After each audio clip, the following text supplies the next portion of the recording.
Ya. Oke, hai semuanya, kita kembali lagi ke YouTube channel saya. Di sini saya akan memulai dengan yang namanya diskusi tentang sastra Inggris. Nah, kali ini saya kedatangan tamu nih, jadi saya nggak sendirian berbicara di sini.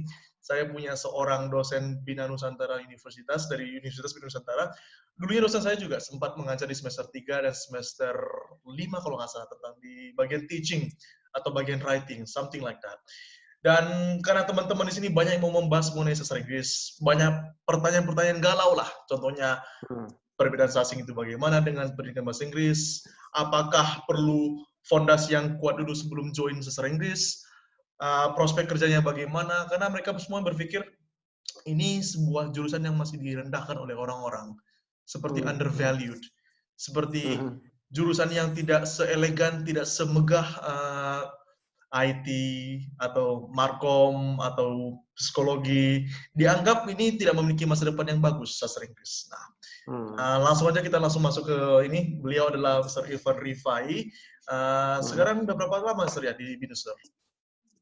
Sejak 2008. 2008 dan sekarang Ya, posisinya adalah ketua jurusan, Sir ya?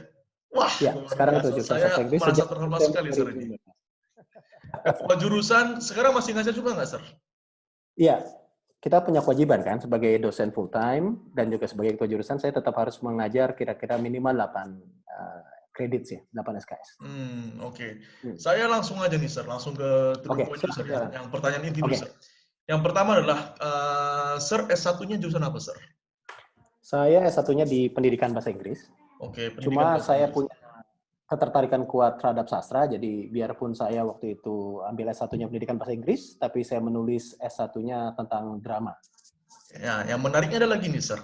Ya. Eh, bisa aja ngambilnya dulu, Sir, itu ngambil psikologi, ngambil Markom, ngambil Ya. IT, sistem informasi. Ada banyak like Ya. a wide range of majors. Banyak Yes. pilihan yang bisa Ya. diambil. Kenapa larinya ke pendidikan, Sir?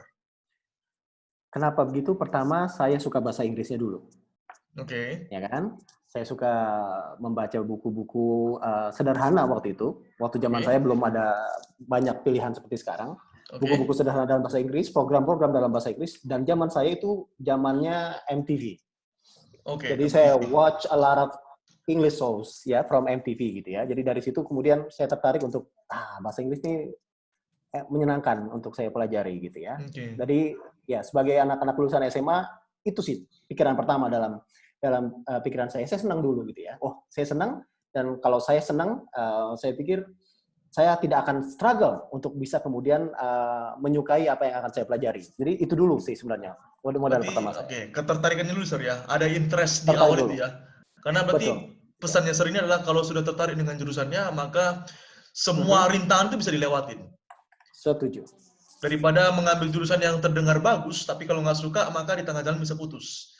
Tengah Gitu, jalan Sir bisa ya? putus, bisa pindah jurusan, and then you sacrifice 1 years, 2 years, and Oke, then oke. Poinnya saya sangat ya, setuju juga. Dan itu adalah alasan juga yang kenapa saya mengambil sastra Inggris. Tapi ya. berbicara mengenai ketertarikan itu sejak usia berapa sih, Sir, suka bahasa Inggris sebenarnya? SMA sebenarnya. Ya, jadi Oke. saya banyak seperti saya sampaikan juga saya suka it was funny. Saya suka nonton shows like Sesame Street gitu ya sebagai anak SMA karena saya punya adik kecil gitu waktu itu. Kemudian saya juga suka dengan guru bahasa Inggris saya, ya Oke. namanya Pak Ali. Pak Ali lucu sekali. Jadi saya pikir jadi seperti tersinergi ya ketertarikan saya didukung oleh lingkungan yang supporting, terus kemudian Hmm, hobi saya, adik saya yang suka nonton acara anak-anak. Jadi ya, ya, ya. jadi semuanya seperti berkonspirasi untuk kemudian Ya. saya, oke, ini adalah jurusan yang tepat untuk Anda. Dan kayaknya Sir mengaplikasikan itu juga ya kepada anak-anak muridnya. Karena ketika saya masuk ke sastra Inggris, Hmm? ketika Sir menjadi dosen itu, saya merasakan hal yang sama. Saya merasakan, kok kayaknya dosen-dosen ini mendukung saya sekali gitu. Ada acara, saya dikasih. Ada kompetisi, saya dimasukin. Kayaknya saya didukung gitu. Jadi saya Ya, dilihat, ya, diberikan potensi untuk saya berkembang gitu. betul, betul. Dan saya senang sekali untuk kemudian menemukan bahwa Ales itu kemudian tidak hanya ikut lomba, tapi kemudian memenangkannya gitu kan, Terima kasih, Sir. memenangkan Jadi karena saya memenangkan banyak lomba. berarti Ya, basically apa yang saya rasakan terhadap Sir itu pula yang saya rasakan terhadap guru Sir dulu ya gitu ya. Jadi Sir ini hanya, ya saya pikir, hanya ya meneruskan apa yang saya rasakan dulu gitu. betul. Saya pikir ada figur-figur yang butuh kita jadikan role model ya, yang membuat kita terinspirasi gitu ya. Jadi Hmm. saya melihat bahwa figur guru saya ini menyentuh banyak relung hati gitu ya, Ya, ya. siswa-siswanya. Jadi saya pikir I can do this. Gitu. Oke. If I cannot do it better, then I can do this. Oke. Dan berbicara mengenai ngambil pendidikan bahasa Inggris, Sir. Ada yang mengatakan gini, Sir. Apakah perlu jago dulu? Apakah perlu mahir dulu untuk mengambil either bahasa Inggris, pendidikan bahasa Inggris atau sastra Inggris? Tapi sebelum Sir jawab, katakanlah Sir sekarang nilai itu 100 di bahasa Inggris. Nah, dulunya itu ketika mau ngambil sastra Inggris itu range-nya berapa dari 0 sampai 100? Skalanya. 70, 60, 50? Itu kedua tertinggi dari nilai NEM saya waktu itu ya. Oke. Ya, jadi 80 kalau nggak salah. Berarti sebenarnya sebelum kuliah sebenarnya kemampuan bahasa Inggris sudah cukup baik. Iya. Tapi saya juga mengenal beberapa orang yang kemudian justru berkembang ketika dia ada di masa kuliah gitu ya. Oke, improvementnya lebih optimal gitu, Sir ya? Ketika kuliah. Jadi ada beberapa teman saya yang saya lihat, dia bilang, dia ketika semester 1 oke lah gitu ya. Tapi kok lama-lama dia berkembang gitu ya dengan sendirinya. Dan kemudian kita lulus pada level yang sama atau nyaris sama gitu loh setidaknya. Jadi saya pikir ada masa perkembangan orang yang berbeda-beda. Ada yang perkembangannya luar biasa ketika SMP, SMA, dan masa kuliah gitu ya. Jadi saya pikir, kalau saya kebetulan saya seperti itu, saya kebetulan dari SMA sudah suka, jadi dapat nilai yang sudah lumayan. Tapi bagi teman-teman yang memang modalnya mungkin tidak sampai situ, saya pikir banyak kisah sukses ya, yang juga menceritakan hasil yang sama dengan modal dasar yang berbeda. Oke, lalu pertanyaan yang lazim yang saya dapatkan adalah itu, Sir. Apakah memungkinkan untuk seseorang join sastra Inggris atau pendidikan bahasa Inggris ketika mereka punya kemampuan itu masih sangat relatif rendah? Tapi saya sulit menjawabnya gitu, karena rendah ini cukup relatif itu, Sir. Subjektif. Kita nggak tahu rendah itu dinilai berapa. Apakah tahu grammar itu sudah dianggap rendah? Apakah cuma bisa ngomong hawani itu rendah? Nah, kalau menurut Sir Irfan itu, titik terendah yang bisa dianggap layak masuk sastra Inggris itu serendah mana, Sir? Yang dianggap oke, ini bisa masuk, atau ini jangan dulu gitu, les dulu mending gitu. Iya. Kalau kita kan di sastra Inggris BINUS, kita ya mungkin setelah ALES lulus ya, kita mulai ada tes khusus menulis, gitu ya. Jadi memang ada kemampuan ekstra, sedikit ekstra yang kita minta dari calon mahasiswa atau mahasiswi sastra Inggris BINUS adalah dengan mereka bisa menulis. Nah, dari situ kita bisa tahu dia bisa atau tidak mengekspresikan pemikirannya dalam bahasa Inggris yang katakanlah simple sentences. Oke. Ya, misalnya ketika kita diminta, coba ceritakan apakah kamu setuju atau tidak seandainya ibu kota dipindahkan misalnya. Nah, dari situ kalau dia pun mengutarakannya dalam bahasa Inggris yang sederhana, misalnya I don't agree, titik ya, dan dia I feel that dalam bahasa yang sederhana, kita terima. Oke. Berarti di situ dulu ya. Berarti kalau dia sudah bisa mengekspresikan gagasan dalam kalimat sederhana, at least dia bisa mengambil pilihan gitu, Sir ya. Ada kemampuannya, ya. Oke, adalah meskipun masih limited tapi masih ada komunikasi secara written, masih di Sir ya. Oke. Berarti menurut Sir sebenarnya tidak masalah ya kalau serendah itu masih oke. Masih bisa diajak buat develop, improve. Betul. Makanya yang penting kita lihat adalah potensi dia bisa selesai atau tidak. Oke. Tapi kalau dia hanya mengatakan, hanya sanggup mengatakan yes, I agree kalau ibu kota dipindahkan, itu gimana, Sir? Diterima atau tidak sebenarnya? Dalam satu kalimat, kan itu cuma mengulangi apa yang kita sudah tuliskan dalam soal ya. Itu akan kita pertanyakan. Oke.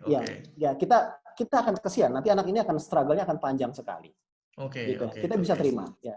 Kita bisa terima, tapi kemudian akan panjang perjuangan buat dia. Kita akan kesian gitu. Jadi kalau seandainya ada jalur ujian yang lain, katakanlah, misalnya dia harus ngomong gitu. Some people kan kadang-kadang lebih bagus secara lisan. Nah, secara lisan dia lebih bagus. Oke lah, kita lihat potensinya. Kalau secara lisan kemudian dari kata bisa gitu loh. Oke, berarti ada area di mana dia bisa kita support. Oke, baik. Berarti kalau saya mau katakan sebenarnya di angka, kalau kita kasih angka 0 sampai 100, itu berapa, Sir ya? 40? 50 bisa masuk? Bisa, 40. 40 to 50 lah, Sir ya. Berarti kalau dia merasa dia punya kemampuan itu di angka 40 sampai 50, sebenarnya masih boleh kuliah, Sir ya. Masih oke ya? Boleh lah. Boleh. Saya mau nanya lagi nih, Sir. Apakah dulu itu ada jurusan sastra Inggris nggak di zaman Sir waktu mau ngambil S1? Ada. Nah, yang membuat Sir memilih pendidikan bahasa Inggris dibandingkan sastra Inggris itu apa, Sir? Oke, saya harus kembali lagi ke Pak Ali ya, guru Ya, bahasa Inggris saya. oke, Ya, oke, jadi baik. inspirasi saya, role model saya waktu itu adalah Pak Ali. Jadi Pak Ali saya lihat sebagai sosok yang menginspirasi, kemudian Oke, saya ingin menjadi beliau gitu ya. oke, oke. Ya, kemudian saya masuk ke pendidikan bahasa Inggris. Seandainya Pak Ali banyak memberikan contoh-contoh teks-teks sastra, Oke. ya pada saat saya SMA, saya akan sangat yakin saya ambilnya sastra Inggris. Karena Berarti bisa berubah ini, Sir, ya? bisa Berarti sangat. Jadi, peran-peran beliau ini yang sebenarnya menentukan Sir ya, jalurnya kemana nih, begitu ya? iya, jadi kayak gini, Oke. saya melihat saya diajar bahasa Inggris 3 tahun oleh beliau. Jadi dan kita cukup dekat gitu. Jadi kita sering ngobrol outside of the classroom. Dari bicara, cuma karena zaman saya itu sastra Inggris tidak sama sekali dikenalkan di SMA, jadi saya tidak tahu. Jadi materi-materi sastra itu tidak dikenalkan memang di SMA di zaman saya. Jadi saya lulus barulah ketika saya kuliah, biarpun saya ambilnya pendidikan bahasa Inggris, saya dapatkan konten-konten sastra juga. Nah, dari situlah saya makin cinta. Oh, ternyata gitu. Ternyata tidak hanya belajar bahasa Inggris itu tidak hanya grammar. Belajar bahasa Inggris itu tidak hanya mengerjakan apa gitu ya. Jadi yang seperti yang lazimnya di sekolah. Tapi ada teks-teks yang luar biasa yang kemudian akhirnya saya nikmati. Gitu. Ternyata luas, Sir, ya, nggak sesempit itu ternyata zona Tidak sesuai. itu. Betul. Iya. Kalau menurut perspektifnya, Sir, kalau kalau diminta untuk memberikan satu perbedaan terbesar antara sastra Inggris dengan pendidikan bahasa Inggris itu di mana, Sir? Aspek apa yang menjadi fitur pembedanya? Saya pikir lebih kepada penekanannya ya, Ales ya. Penekanannya ya. Jadi sebenarnya di sastra Inggris Binus pun kita kan seperti yang Ales ambil, Ales kan punya peminatan teaching ya, di mana Ales kita perkenalkan pada teori-teori mengajar dan sebagainya, dan kemudian Ales integrasikan dalam kehidupan Ales, kehidupan profesional Ales sekarang. Nah, saya pikir lebih pada penekanannya. Kalau misalnya itu pendidikan bahasa Inggris, mereka lebih emphasis memang kemudian berusaha menciptakan calon guru bahasa Inggris. Sementara ya penekanan mereka memang in the end kelulusan kami mau jadi guru bahasa Inggris. Sementara kalau sastra memang kita memberikan banyak peluang.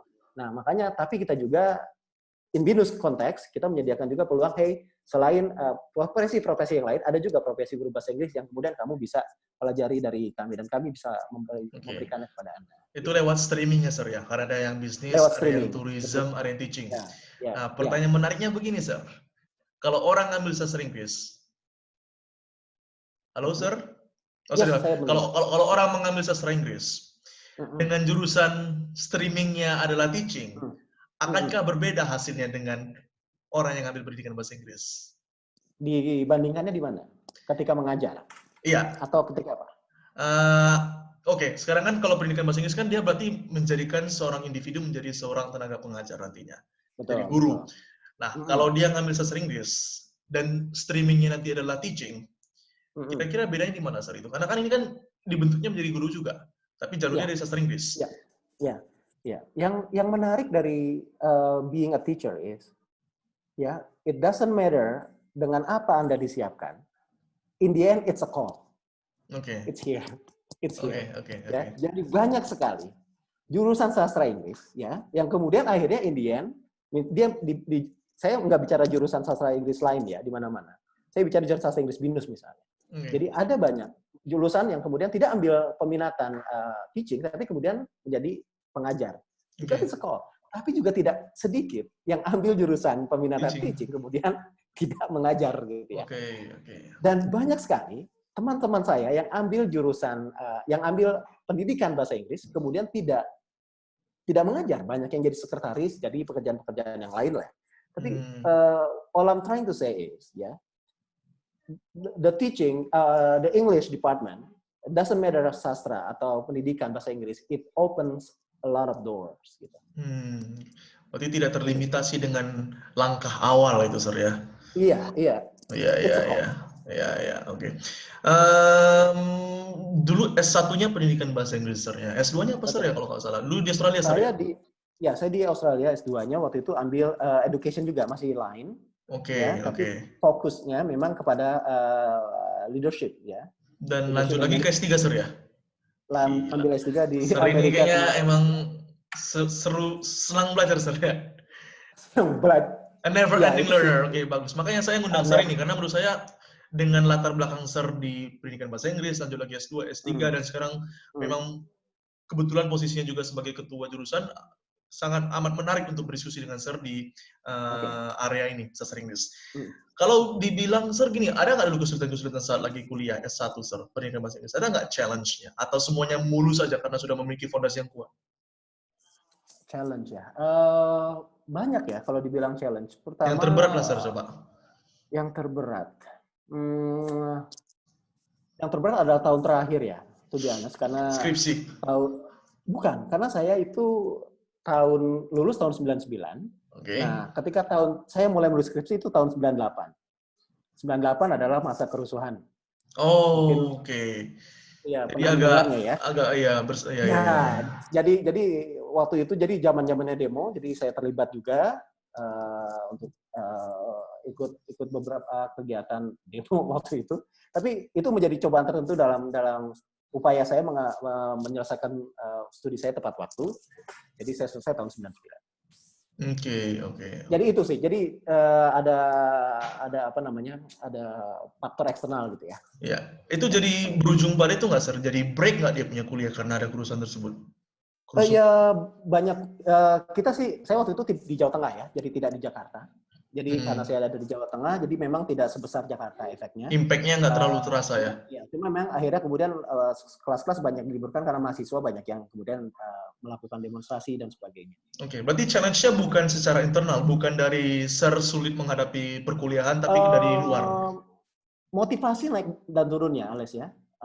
Fluktuasi juga, Sir. Naik turun Ya, juga. fluktuasi juga motivasi ya. Nah, dengan Oke. apa namanya dengan lingkungan dan isu-isu keluarga, isu-isu kehidupan pribadi dan Oke. sebagainya. Tapi ya makanya saya bersyukur akhirnya bisa menyelesaikan itu. Jadi itu menurut saya ketika Anda menyelesaikan S1, Anda benar-benar belajar untuk menaklukkan diri sendiri sebenarnya. Oke. Buat saya gitu ya. Itu pelajaran yang paling saya dapatkan. Oke. Dan itu jedanya itu dari S1 ke S2 berapa tahun, Sir? Lumayan lama ya. Jadi dari saya lulus 99, kemudian mulai studied my teaching job, sampai kemudian tahun 2005. Ya, Berarti saya ada 6 tahun 2005 interval, Sir, mendapatkan ya? beasiswa. Ya, 2006-2007 saya di Australia 2 tahun. Oke. Berarti pekerjaan pertama setelah lulus dari S1 adalah mengajar, Sir? Di sekolah Yes. atau di mana, Sir? Ya, sebelum lulus saya mengajar di sebuah universitas ya di Oh, langsung Jawa jadi dosen, Tengah. Sir? Asisten dosen ya Full waktu time? itu ada tidak full time. Oke. Ya. Jadi sebelum lulus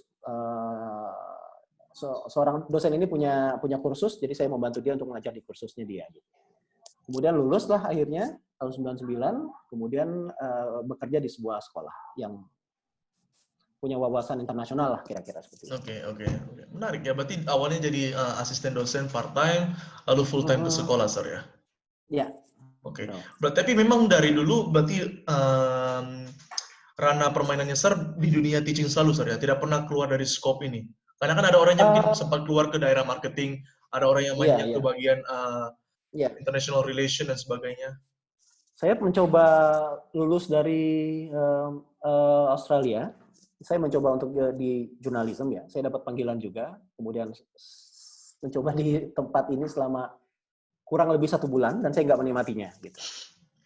Jadi kemudian saya berpikir, saya kebetulan pekerjaannya sebagai editor waktu itu ya. Oke. Ya, jadi diminta di apa namanya di majalah ini untuk menjadi editor. Gitu. Dan saya kemudian tidak menikmatinya. Saya keluar. Kemudian saya masuk universitas gitu ya. Jadi itu adalah pekerjaan yang saya lakukan sebelum akhirnya saya masuk ke BINUS tahun 2008. Yang awalnya tujuannya untuk mencicipi, Sir, ya? Saya karena selama di Australia saya juga mengambil sertifikasi journalism, professional editing and proofreading gitu ya. Selama 1 tahun. Jadi saya punya 2 gelar, ada gelar profesional gitu ya. Dan saya merasa saya bisa nih melakukan pekerjaan jurnalisme sebagai editor. Saya mencobanya kurang lebih 1 bulan, this is not for me. Oke. Sebenarnya bisa aja berarti sebenarnya jadi jurnalis meskipun ambil pendidikan bahasa Inggris di awalnya, Sir, kan? Karena balik lagi bisa ngambil itu mungkin extra courses di luar dari perkuliahan untuk membekali diri dengan skill-skill tertentu. Oke. Betul. Tapi apanya dari the editor yang Sir nggak suka ya? Bukannya Sir sangat mencintai pekerjaan writing sebenarnya? Iya, betul. Nah, itu dia bedanya. Jadi, being an editor, It's not the same saya as nggak tahu, being a mungkin writer ya? ya, mungkin teman-teman yang punya passion yang sebagai editor tidak setuju dengan saya, tapi this is me gitu. Ketika menjadi editor untuk pekerjaan mahasiswa, uh, and di academic context itu berbeda dengan menjadi editor di katakanlah di sebuah majalah ya. Tapi waktu itu Ya. majalahnya majalah finansial. Ya, saya nggak sebutkan majalahnya. Tapi Oke. kemudian saya harus keluar karena this is not for me. Atau mungkin bisa jadi kalau itu majalahnya majalah pendidikan, bisa jadi saya suka sih. Karena itu isunya isu-isu financial. Saya tidak terlalu passionate. Atau mungkin karena itu ya, mungkin maybe ketika kita mencintai profesi mengajar, itu lebih mengharapkan adanya interaksi face to face, ketemu orang, ada human to Ya, human-nya, Sir ya? Itu iya, bukan saya yang merasa itu sih. Sir merasa kehilangan saat menjadi Iya, seorang bisa editor? jadi. Bisa Oke, jadi. oke, Itu oke. bisa jadi itu yang saya kehilangan Oke. ketika menjadi. Balik lagi Sir ke selanjutnya. Ini mengenai Oke. kita fokus ke S1 dulu Sir ya. Kita S2 S3-nya Sure, kita sure, sampaikan sure. dulu. Karena ini menjadi Ya, yang topik hangatnya adalah pendidikan bahasa Inggrisnya. ya. Apa kira-kira Sir yang menjadi kenangan paling memorable, yang paling berkesan selama 4 tahun kuliah pendidikan bahasa Aha. Inggris? Ya, Kalau if you were to point out one ya. most memorable moment, what would it be, Sir? Gitu. Saya kebetulan aktif ya di organisasi. Jadi saya sempat jadi ketua himpunan mahasiswa jurusan waktu itu. Okay. HMJ kita Wow, menyebutnya. berarti menjadi ketua organisasinya, Sir ya? Ya, jadi ketua organisasi, juga jadi ketua teater waktu di kampus. Juga, Berarti very busy berarti, ya, Sir. iya, saya menikmati itu dewan mahasiswa, jadi dewan mahasiswa juga. Jadi pokoknya waktu zaman itu kalau sudah jadi dewan mahasiswa ini banget deh, jadi punya kebanggaan gitu ya. Tapi itu sih salah satu yang apa namanya proudest moments ya, dan fun moments juga sih, karena saya banyak belajar dari teman-teman. Bagaimana berorganisasi, bagaimana berinteraksi dengan peers gitu ya, dan orang-orang yang punya posisi, itu yang saya pelajari. Oke. Berarti lebih kepada, berarti Sir menikmati kesibukan itu ya, ketika orang lain mungkin merasa depressed, overwhelmed dengan kesibukan, Sir Ya, malah ya. bisa menikmati itu menjadi sebuah hal yang positif. Ya, tapi kemudian ada satu momen saya merasa, well, karena again waktu itu situasinya kan krisis moneter ya. Jadi Oke. saya harus I have to earn something nih. Jadi kemudian setelah itu menjelang skripsi saya, kemudian saya jadi mendapatkan pekerjaan sebagai asisten itu, dan mulai fokus kepada on myself gitu. Oke. Ya, oke. Berarti 99 lulus 1, 2006 ke itu di Monash bukan, Sir? Di Australia ya? Bukan, saya di Adelaide, di Flinders University Oke. di Australia Selatan. Education itu TESOL bukan, Sir? Bukannya? Bukan. Jadi lebih kepada generic education, tapi fokus saya waktu itu leadership and management. Jadi isu-isu educational ya, isu-isu pendidikan ya. Oke, kepemimpinan dalam area pendidikan. Kepemimpinan, betul. Nah, yang menjadikan Sir sekarang menjadi qualified dengan posisi kajur, begitu Sir ya? I hope so. Kind of ya, oke lah ya. Oke, menarik. Nah, S3-nya apa kemarin Sir ya? Secara apa yang di-cover Sir di S3-nya Sir? Saya ambil ini, reading and literacy ya. Oke. Jadi kemudian kebetulan waktu di Ohio State University saya belajar bagaimana kita bisa mengembangkan pembelajaran penggunaan textbooks, atau bukan textbook, penggunaan teks apapun bentuknya, sehingga kemudian anak-anak tertarik pada membaca, dan itu meningkatkan kemampuan literasinya, ya, kemampuan untuk kemudian membicarakan, memahami dari buku yang mereka baca. Tidak hanya buku, tapi kemudian teks-teks yang multimodal. Oke, cukup menarik. Oke. Beberapa pertanyaan terakhir nih, Sir. Masih ada beberapa nih. Yang pertama adalah, ini mewakilkan penonton saya, Sir ya. Prospek kerja sastra Inggris itu bagaimana, Sir? Sebagai kajur, kapasitas Sir dalam ketua jurusan sastra Inggris, melihat alumni-alumni, melihat calon-calon graduates nih ke depannya. Apakah terbatas tidak di area mengajar, di area tertentu saja, atau ini sampai mana nih cakupannya, Sir, seorang lulusan sastra Inggris? Ya, bukan kemarin, maklum kalau Indonesia kadang-kadang bilang kemarin itu menyatakan sesuatu di masa lalu ya. Beberapa waktu yang lalu saya melihat profil lulusan sastra Inggris BINUS ya di LinkedIn ya. Oke. Ada Ales juga di situ dan beberapa teman yang lain. Saya lihat karena teman-teman dan generasi Ales ini masih muda-muda ya. Jadi saya menganggap sebagai starting careers. Nah, banyak yang saya menemukan bahwa starting careers alumni sastra Inggris yang saya tahu itu banyak sekali mengarah kepada copywriting, content writing, ya, ada juga sebagai translator, ya, tapi itu tradisional, ya. Tapi banyak juga yang kemudian mengarah ke journalism, ya. Ada juga yang kemudian menjadi accounting, which is funny, ya, menjadi accounting, lucu ya, ya kan? Maksudnya kita Jauh ya, berpikir sebenarnya. bahwa, ya, saya berpikir bahwa kita berpikir bahwa accounting adalah sebuah skill yang kita harus pelajari selama 4 tahun. Tapi ternyata alumni ini mempelajarinya dalam sekian bulan dan kemudian bisa menjadi accountant. Bagi mereka mungkin beda, Sir. The sky is the limit mungkin. Itulah ya. Kemudian gini, kebutuhan industri memang terus berubah ya.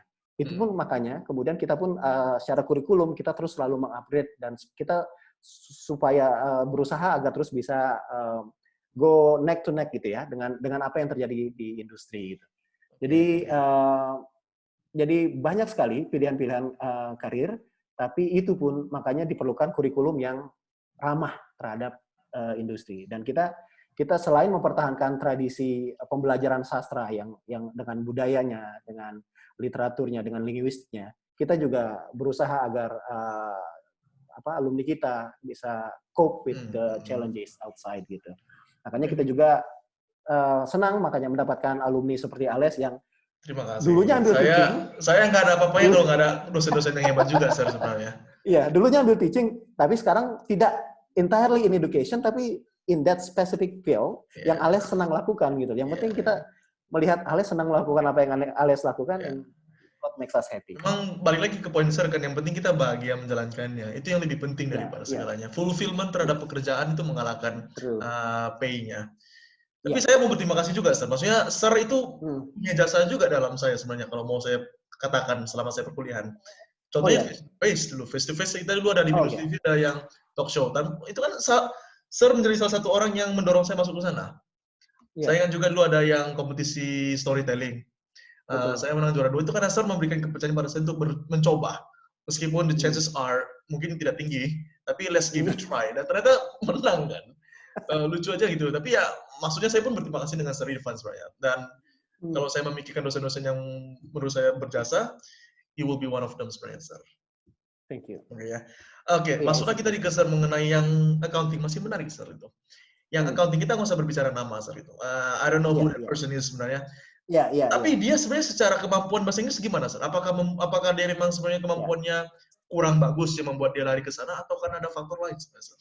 Menurut Sir, saya pikir ada dalam dunia pekerjaan itu ada ini ya, ada opportunities and ada capabilities ya, ada peluang dan ada kemampuan. Ya, jadi pada akhirnya semua kita akan dihadapkan pada itu dalam dunia pekerjaan. In a professional world ada peluang, ada kemampuan. Kalau ada peluang, Anda diberikan waktu. Misalnya gini, saya ada posisi ini di kantor, tapi ini posisi accounting. Tapi kalau saya tes melakukan ini dan Anda beri waktu untuk belajar dalam 4 bulan, kalau Anda bisa, Anda hire. Dan kebetulan saya percaya, ini kebetulan saya tidak megang langsung anak ini cukup senior sebenarnya. Jadi dan kebetulan dia punya kemampuan. Ya, jadi kemampuan bahasa Inggrisnya ada di sana. Ya, tapi kemudian ada kemampuan yang selama ini mungkin terpendam. Yang dia tidak explore. Dan dia ternyata kemudian mendapatkan training itu dan lulus, dan kemudian dia dari Bu Wiwi, dia melakukannya dengan sangat baik. Oke. Saya dengar menarik. Berarti seperti kesempatan bertemu dengan kemampuan yang dibentuk over time secara bertahap. Iya, makanya kalau di sastra kan kita selalu meminta atau sharpen our students with critical thinking ya. Ya, untuk open minded ya, membaca banyak teks, kita diskusi banyak teks, melihat teks dari multiple perspectives ya. Itu kita berharap dengan begitu kemudian anak-anak kita atau alumni kita kemudian bisa melihat dunia dari multiple perspectives juga gitu. Jadi nggak single minded. Nggak sempit ya, nggak narrow minded. Iya, second last question, Sir. Second last. Oke, sure. Mengenai kalau Sir punya advice untuk anak-anak yang masih galau sekarang, nggak tahu dia mau kemana arahnya. Mungkin dia ada rencana mengambil sastra Inggris, tapi belum sepenuhnya yakin. Mungkin masih termakan dengan omongan-omongan orang lain dan sebagainya. Ya. Kira-kira apa yang mau saya sampaikan kepada mereka? Oke. Saya membayangkan anak saya datang ke saya dan bingung gitu ya. Oke. Jadi katakanlah seusianya seusia lulusan SMA, saya akan sampaikan bahwa do you like this? Ya, apakah kamu suka? Oke. Terus bilang, ya. Oke, aku suka bahasa Inggris misalnya. Kalau kamu benar-benar suka, then do it. Nah, sekarang udah suka ya, that is a good capital. Udah modal yang bagus. Kalau udah suka, sekarang kamu research apa yang sudah dilakukan oleh anak-anak jurusan sastra Inggris atau bahasa Inggris di luar sana. Gitu ya. Do not rely on one single information. Ya, sekarang enak banget cari informasi. Nggak kayak zaman saya ya, waktu kuliah. Susah banget cari informasi. Ya, jadi enak banget cari informasinya. Cari di sana. Cari kelas gitu. Tinggal Google aja kok. Tinggal terus cari orang yang reliable untuk ditanya. Tanya dosen-dosen di universitas ya. Ya, tapi short information. Ya, tidak hanya tanya satu orang, tanya beberapa orang gitu ya. Jadi confirm, reconfirm, dan kemudian putuskan dengan sendiri dengan hati yang mantap gitu ya. Tapi yang pertama dari saya, like it first. If you like it, then everything will follow ya. Jadi semuanya akan mengikuti gitu sih. Itu menurut saya. Dan akan saya bilang seperti itu. Seandainya anak saya SMA dan mengalami kebingungan yang sama. Oke. Berarti memang balik lagi ke poin yang Sir sampaikan di awal ya, memang interest itu sangat amat penting, Sir ya. Iya. Dalam ketertarikan dalam sebuah bidang itu sangat amat penting. Itu yang menjadi motivasi ketika orang mungkin lagi jenuh dan sebagainya. Oke. Sekarang lagi umur berapa sih, Sir, anak Sir? Yang cowok lebih gede ya, Sir? Yang cewek tergede? Cowok ya, Sir? Yang cewek mau 12 tahun ini. Yang cowok 8 tahun. Oh, oke. Sudah ada tendensi ngarang-ngarang ke sana, Sir, nggak? Mengikuti jejak ayahnya? Ya, let's see. Belum ada kelihatan. Jadi mereka senang baca. Yang saya tahu, tapi profesi kita masih explore terus ya, masih ini terus ya, nanti sampai SMA baru kita udah mulai bicara serius. Kayak saya biarkan dia mengeksplor sana. Oke, tapi Sir sebagai figur ayah tidak mewajibkan dia mengambil jalan yang sama? Enggak. Oke. Bisa jadi dia nanti bisa jadi apa saja, saya nggak tahu. Oke. Menarik sih. Oke sih, Sir. Cukup sekian sebenarnya, kurang lebih cukup menarik pembahasannya. Nanti mungkin next time kita ada episode kedua kali, Sir ya. Bahas-bahas apa tahu ada follow up dan sebagainya. Diskusi yang sangat menarik dengan Sir Irfan. Semoga percakapan ini memberikan banyak informasi kepada adik-adik yang lagi mau ngambil kuliah sastra Inggris. Nanti ada pertanyaan silakan komentar di kolom bawah. Nanti kita bikin lagi follow up-nya dengan beliau, Sir Irfan Rifais, Ketua Jurusan Sastra Inggris. Thank you so much ya, Sir Irfan. Good evening, semoga stay safe ya, Sir ya. Sekarang gimana, Sir? Masih work from home, Sir ya? Masih work from home. Oke deh, sip. Tetap prediksi kapan berakhir, Sir? I don't know. Hard to say, Sir ya. Juni lah ya, mudah-mudahan ya. Juni ya, biar sempat adanya silaturahmi, Sir ya. Iya, enggak sih, udah nggak sempat juga sih. Tapi udahlah, mudah-mudahan Juni. Itu prediksi WHO sebenarnya, tapi mudah-mudahan Juni. Oke, udah deh. Kita harapkan semoga cepat berakhir, semoga aman-aman semua dan baik-baik aja, Sir ya. Oke, thank you so much ya, Sir. Saya tutup teleponnya, Sir ya. Terima kasih banyak, Sir. Sukses ya. Sama-sama, Sir. Thank you kembali.